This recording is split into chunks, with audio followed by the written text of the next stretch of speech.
아빠와 함께하는 세계사 제4장 부흥과 반란. 이탈리아의 부흥과 가리발디.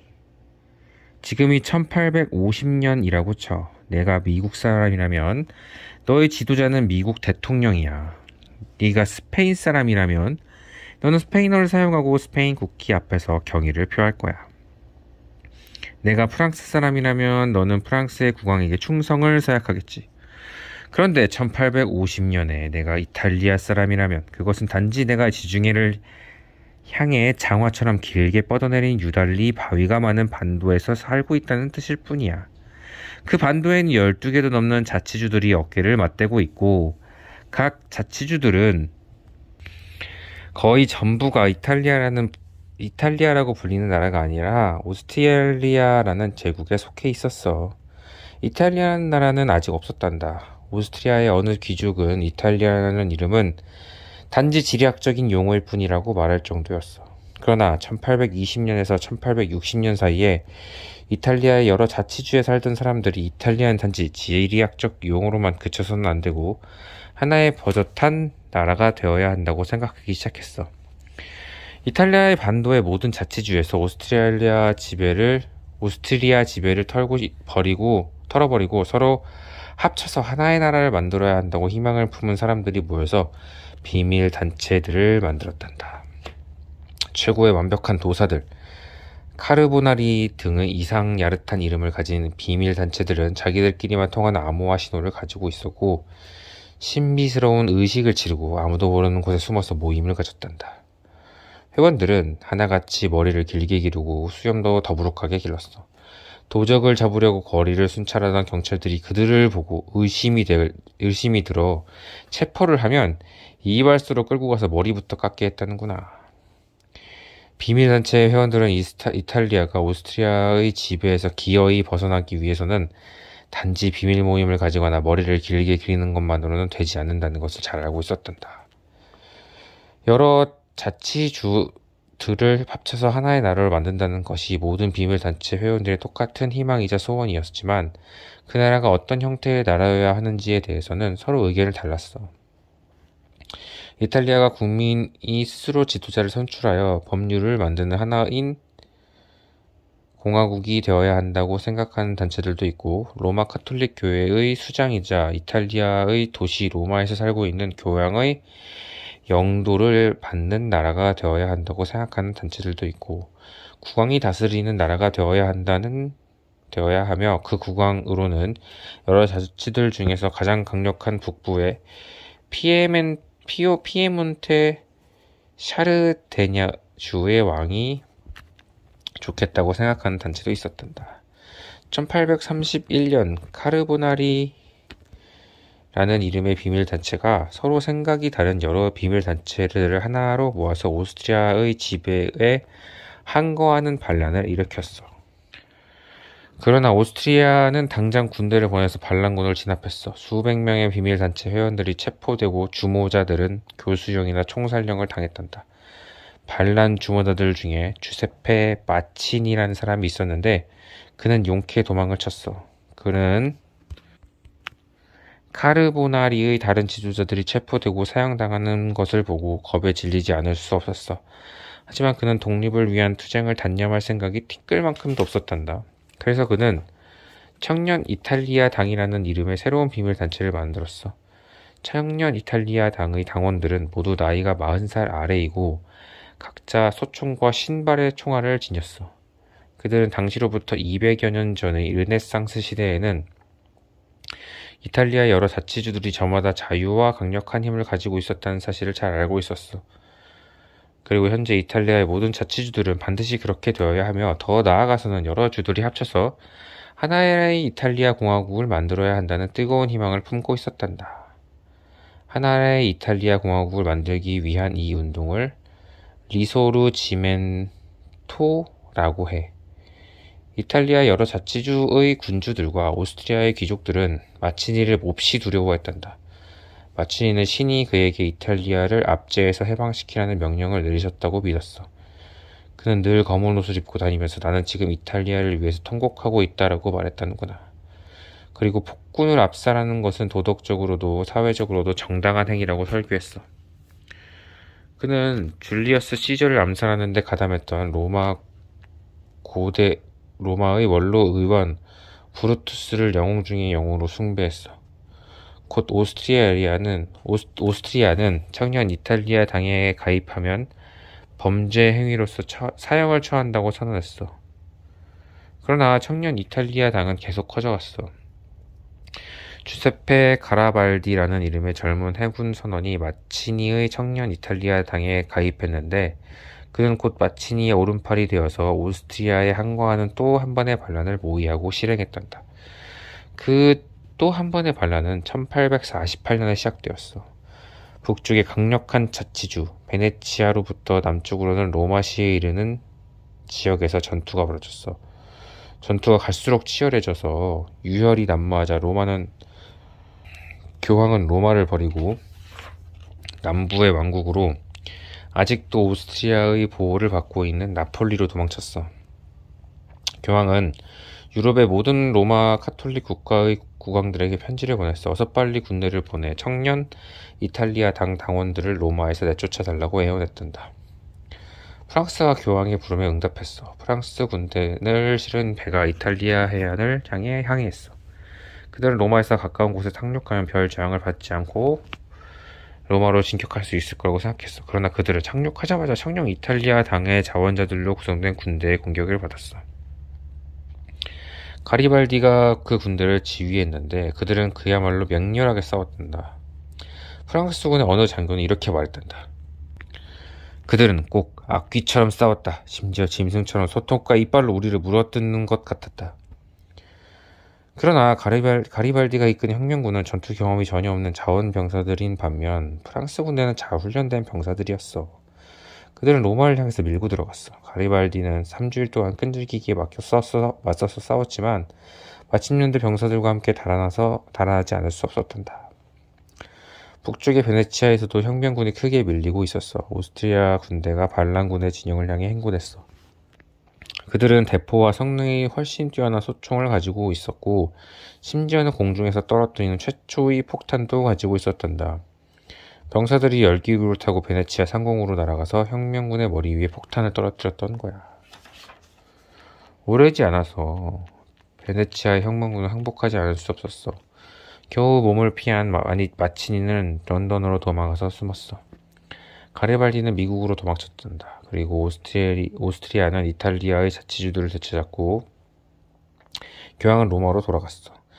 이탈리아 공화국을 세우기 위해서 일어났던 혁명 전쟁이 불구풍이 되고 만 것이야.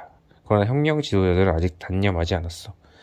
그들은 이탈리아의 독립을 위한 계획을 다시 한번 세우기 시작했어. 그들이 힘을 되찾는 데에는 10년이나 걸렸단다. 로마와 베네치아에서 일어났던 그 혁명 전쟁에서 패한 지 10년이 지났을 때 이탈리아 사람들은 압제에서 벗어나 자유를 얻기 위한 또 한 번의 싸움을 나섰단다. 그들은 이번에는 이탈리아 공화국을 세우겠다는 생각을 단념하기로 했어. 대신 여러 자치주들을 합쳐서 하나의 왕국을 만들고 바로 얼마 전에 북부의 피에몬테 샤르데냐주 왕위에 오른 비토리오 에마누엘레 2세를 국왕으로 앉히기로 결정했단다. 비토리오 에마누엘로 2세와 그의 측근들은 10년 전에 그 치러했던 혁명 전쟁을 아직 잊지 않고 있었단다. 그래서 그들은 프랑스 국왕에게 만약 프랑스가 마음을 달리먹고 이번에는 이탈리아를 위해서 싸워준다면 비토리오 에마누엘 2세의 왕국 영토 일부를 넘겨주겠다고 제의했단다. 프랑스 국왕이 그 제의를 받아들였어. 그리고 먼저 북부 지방에서 혁명군이 조직되었어. 이탈리아의 모든 지역에서 몰려든 병사들이 합세했어. 가르발디가 미국에서 급히 돌아와서 군대의 총사령관이 되었어. 이번에는 프랑스 군대가 뒤에서 이탈리아 혁명군을 지원했지. 그러나 그 지원이 오래가지 못했단다. 전쟁이 시작된 지 1년이 못 되는 상황에서 프랑스군 병사들이 너무나도 많이 죽자 프랑스 국왕이 그 전쟁에서 발을 빼기로 결심했던 거야. 그는 오스트리아 정부와 평화협정을 맺어버렸단다. 로마와 베네치아에서는 이길 가망이 없어져 버렸고 피에몬테 샤르데냐에서도 거의 마찬가지였어. 그러자 가르발디는 1,000명의 병사를 따로 모아가지고 구멍이 사방에서 숭숭 뚫려서 물이 살잘 새는 배들에다가 태워가지고 남쪽으로 내려갔어. 그는 이탈리아 남부의 나폴리 왕국을 공격할 작정이었단다. 이탈리아의 자유를 위한 최후의 일전을 치르려는 것이었지. 가르발디는 먼저 시칠리아 섬에 상륙했어. 시칠리아 섬은 이탈리아 반도의 끝에서 그리 멀지 않은 섬이었어. 한편 가르발디의 군대를 저지하기 위해서 오스트리아의 장군이 지휘하는 군대가 시칠리아로 오고 있었단다. 가르발디의 군대는 시칠리아에서 가장 크고 중요한 도시인 팔레르모를 향해 진군했어. 가는 도중에 가르발디는 시칠리아 섬의 가난한 농부들과 천민들을 설득했어. 그와 그의 군대가 그들을 오스트리아의 압제에서 벗어나게 해줄 것이라고 말이야. 그러자 처음에는 수십 명, 나중에는 수백 명 시칠리아 사람들이 가르발디의 군대로 들어왔지. 그리고 드디어 가르발디의 군대와 오스트리아 군대가 팔레르모에서 맞붙었지. 맞붙어서 어떻게 되었냐고? 당연히 가르발디의 군대가 대승을 거두었지. 또 졌다면 이야기가 되겠어. 가르발디는 이어서 나폴리 왕국의 해안으로 갔어. 그의 군대는 이제 3만 명의 대군이 되었단다. 그리고 채 석 달이 못 되었을 때 가르발디의 3만 대군은 나폴리 왕국의 한가운데 지점인 볼투르노 강에서 오스트리아와 나폴리 왕국의 군대와 맞붙었어. 이 볼투르노 전투가 이탈리아의 부흥을 위해서 일어났던 리소르지멘토의 마지막 전투였는데 물론 가르발디의 군대가 승리를 거두었단다. 비토리오 에마누엘레 국왕이 승리를 축하하기 위해서 남쪽으로 내려와서 가르발디를 만났어. 가르발디는 이렇게 말했단다. 이탈리아의 첫 국왕 폐하를 아련합니다. 이듬해인 1861년 비토리오 에마누엘레 2세는 이탈리아 국왕의 왕관을 썼어. 이탈리아는 나라의 첫 국왕이 된 것이지. 이탈리아는 마치니가 바랬던 것처럼 공화국이 되지는 못했어. 그러나 마침내 이탈리아 사람들이 주인인 나라가 되었단다. 부패한 청 왕조에 대항한 태평천국 운동. 그 무렵에 중국에서는 이제까지 보지 못했던 새로운 종류의 전쟁이 일어나고 있었단다. 그 전쟁은 나라들 간의 싸움이 아니라 한 나라 안에서 부자와 가난한 사람 사이에 일어난 싸움이었어. 같은 나라 안에서 부자와 가난한 사람이 전쟁을 한 나라는 물론 중국만이 아니었어. 그런데 중국에서 일어난 그 전쟁은 하나님으로부터 직접 중국의 황제를 쫓아내라는 명령을 받았다고 믿는 어떤 남자가 이끄는 전쟁이라는 게 특이했단다. 당시 중국은 청나라 황제가 다스리고 있었어. 중국의 청나라가 들어선 지는 벌써 200년도 지났단다. 처음에 청나라는 강력한 힘으로만 백성을 다스렸던 게 아니라 도덕을 중시하는 정치를 펴려고 했었어. 그래서 청나라의 초기 황제들은 대단히 공정하고 지혜로운 사람들이었단다. 심지어는 인간이 도덕적인 삶을 살기 위해서는 꼭 지켜야 할 규칙들을 글로 써서 백성들에게 널리 알리고 그 자신이 그 규칙을 충실히 지키려고 늘 노력했던 황제도 있었단다. 그러나 시간이 지나자 청나라 황제들은 점점 도덕성을 잃어갔어. 그리고 1850년 무렵에 청나라 황실은 사치와 향락과 부패가 너무도 심했단다. 또 정부의 관리들도 가난한 사람들을 착취하고 백성들이 낸 세금을 훔쳐서 자기들의 배를 불리기를 일삼았어. 한편 중국이 나날이 커져가고 있었어. 1700년에서 1850년 사이에 인구가 2배로 1억 5천만 명에서 3억 명으로 늘었단다. 도시들마다 사람들이 넘쳐왔지. 그래서 도시에 살고 있는 사람들 중에서는 저 멀리 남쪽이나 북쪽으로 농사지을 땅을 찾아 나선 사람들이 줄을 이었단다. 오래지 않아서 중국의 변방지대에서는 새로 정착한 사람들과 오래전부터 그곳에서 살아들던 사람들 사이에 싸움이 벌어지기 시작했어.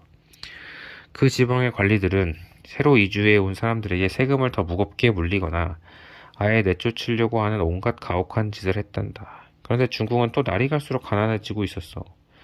영국 상인들이 중국의 항구에 아편을 들어와서 팔았어.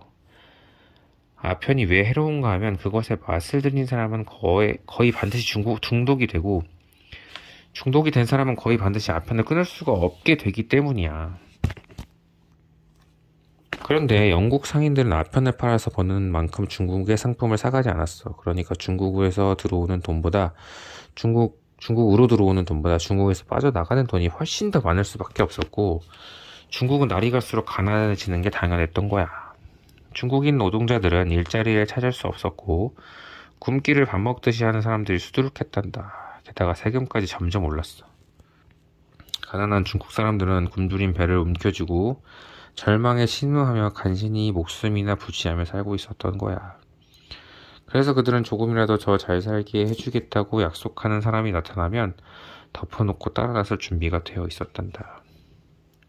그러할 즈음에 홍수전이라는 사람이 나타났어. 홍수전은 중국 남부 광둥성 화현이라는 곳에서 태어났어. 그는 청나라 조정의 관리가 되기 위해서 열심히 책을 읽고 여러 번 과거 시험을 보았지만 번번이 낙방했단다. 그래서 그는 공부에도 시험에도 그만 지쳐서 쓰러져 버렸어. 그리고 심한 열병에 걸렸는데 어느 날 의식이 가물가물한 채로 잠을 자다가 꿈을 꾸었어. 꿈에서는 백발의 성성한 노인이 나타나서 그에게 이상하게 생긴 칼 한 자루를 쥐어주고 그 칼로 세상을 유혹하는 악기들과 싸우라고 하면서 그 싸움에서는 나이든 형이 늘 곁에서 함께 싸워줄 것이라고 말했대. 홍수전은 언젠가 고향에서 조금 우연히 만난 어느 서양 선교사들로부터 기독교에 관해서 조금 배운 게 있었어. 그래서 그는 꿈에서 보았던 그 백발 노인은 기독교의 하나님이고 노인이 말한 나이든 형은 예수 그리스도이고 홍수전 그 자신은 중국 백성들을 삶을 참혹한 도탄에 빠뜨린 악기들과 싸우라는 하나님의 명령을 받은 예수님의 중국인 동생이 틀림없다고 믿었단다. 홍수전은 그의 친구들에게 꿈에서 하나님으로부터 받은 명령에 대해서 이야기를 했어. 그리고 교단을 만들어서 신도를 모으기 시작했는데 가난한 농부와 총민들, 광부와 숫쟁이와 제대한 군인 등 2,000명이 30시간에 모여들었단다. 홍수전은 그의 교단을 하나님을 숭배하는 사람들이란 뜻에서 배상제회라는 말로 붙였고 그들은 아편과 술을 절대 하지 않을 것이며 모든 재산을 곧 교단에게 바치겠노라고 생각했단다. 1850년에 배상제외의 신도수가 거의 2만 명에 이르렀어. 비록 가난뱅이의 집단뿐이었지만 숫자가 엄청나게 늘어나자 그 지역의 지주들이 바짝 긴장하지 않을 수가 없었지. 그래서 지주들은 청나라 조정에다가 사태를 고해바치고 군대를 불려서 배상제외를 공격했단다. 홍수전은 조정과 지주들이 그와 신도를 공격하는 것이야말로 그가 진짜로 악기들과 싸우는 인물이라는 증거임이 틀림없다고 믿었어. 그래서 그는 이제부터는 그 자신을 천왕이라고 하고 그의 신도는 태평 천국의 백성이라 하고 선언했단다. 홍수전과 그의 신도들은 광공과 지주들과 싸워서 승리했어. 그리고 여세를 몰아 홍수전의 고향에서 그리 멀지 않은 융안저우성을 점령하고 그곳을 군사본부로 삼았단다. 그곳에서 그들은 지휘관과 병사를 제대로 갖춘 정규 군대를 만들어서 장차 치르게 될 전쟁에 대비했어. 홍수전은 부하들에게 이렇게 외쳤단다. 남녀를 가리지 말고 모두 칼을 들어라. 다 같이 힘과 용기를 모아 악기를 무찌르자. 황금으로 지은 집이 그들을 기다리고 있다. 지금 신분이 제 아무리 비천한 사람이라고 할지라도 나중에는 기어이 비단 옷을 입을 것이니라. 가난에 찌든 농민들에게는 이것이 정말 기가 활짝 열리는 놀라운 약속의 말이 아닐 수 없었어. 홍수전의 이 말에 가슴이 터질듯이 부풀어 오를 태편 천국 백성들은 북쪽의 난징을 향해 진군했어. 가난한 백성을 쥐어짜는 부패한 관리들이 우글거리는 청나라 조정을 몰아내겠다는 결의가 하늘을 찔렀어. 그들은 자기들이 청나라의 적이라는 것을 확실히 보여주기 위해서 청나라의 풍습인 변발로 잘라버리고 머리를 길게 길렀단다. 변발을 잘라버리고 머리를 길게 길렀단다.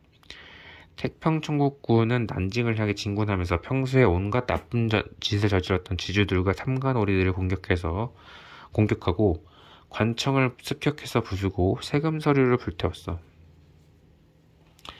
태평천국군을 직접 보았다는 어떤 선비는 이렇게 썼단다. 그들은 부잣집만 보면 반드시 쳐들어가서 재물을 깡그리 빼앗았다. 그러나 가난한 천민들을 괴롭히는 것은 보지 못했다. 그들은 부잣집에서 빼앗은 재물을 가난한 사람들에게 나누어 주었다. 그러니까 태평천국 백성들은 일개 반란 집단이 아니었어. 그들은 혁명군이었던 거야. 그들은 청나라를 물리친 다음에 중국이란 나라가 어떤 방식으로 운영되어야 할 것인지에 대해서도 여러 가지 놀랍고도 탁월한 방안들을 가지고 있었단다. 토지를 공평하게 나누어서 누구에나 똑같이 나누어주고 각 가정에서 농사를 지어 거두어 들인 것을 제각기 필요한 만큼만 남기고 나라에 바치고 모든 남녀는 서로 형제이자 자매가 되는 새로운 나라를 만들겠다는 포부를 가졌던 거야. 태평천국의 지도자들 중에는 중국도 서양의 여러 나라들과 마찬가지로 백성들이 직접 지도자를 뽑는 선거제도를 가져야 한다고 주장하는 사람도 있었단다. 태평천국군은 난징을 점령하고 그곳을 그들의 수도로 삼았어. 그리고는 청나라의 황제가 있었던 베이징으로 군대를 보냈어. 그 군대는 베이징을 점령하지 못하고 퇴각했지만 뒤를 추격해온 황제의 군대도 난징을 되찾지 못했단다. 두 군대는 여러 해를 두고 곳곳에서 전투를 거듭했어. 1860년 태평천국군이 상하이로 진격했어. 그리고 상하이를 점령하기 직전까지 갔던 적도 있었단다. 그런데 갑자기 전쟁의 상황이 태평천국군에게 불리하게 돌아가도록 만드는 일이 생겼어. 중국이 영국하고 어떤 조약을 맺었는데 태평천국군이 일으킨 반란을 제압해주면 그 즉시 영국 상인들에게 중국의 항구를 더 많이 열어주겠다고 약속한 것이야. 그러자 영국은 열시구나하면서 청나라를 돕기 시작했어. 영국의 증기선들이 청나라 군대를 싣고 이곳저곳으로 이동시켜 주었어. 심지어는 영국 군대가 직접 전투에 가담하기도 했단다. 1864년 태평천국군은 운명이 다했어. 그들은 수도인 난징이 포위되었고 청나라 군대가 쏟아져 들어오자 홍수천은 스스로 목숨을 끊어버렸어. 그리고 모든 백성이 골고루 잘 사는 나라를 만들겠다고 일어섰던 태평천국 운동도 그의 죽음과 함께 막을 내렸어. 태평천국 운동에서 죽은 중국 사람의 수가 3천만 명이나 된단다. 그러나 엄청난 희생이었지. 그래서였을까 반란이 진압된 후 청나라 조정은 대신들이 지금까지 자기들이 무엇을 잘못했는지 깨달았는지 예전과는 사뭇 달라졌고 그들은 농사지을 땅이 있는 곳을 찾아가는 사람들에게 농기구와 정제를 보내주고 보를 막고 도랑을 파는 데 드는 비용과 인력을 지원해주고 세금을 낮추고 부패한 관리들을 모조리 찾아내서 내쫓았단다. 청나라 왕정은 태평천국 운동으로 거의 망하기 직전까지 갔어. 그러나 그 이후에 취한 그나마 몇 가지 옳은 정책 때문에 한동안은 더 중국의 왕자를 지키게 됐단다.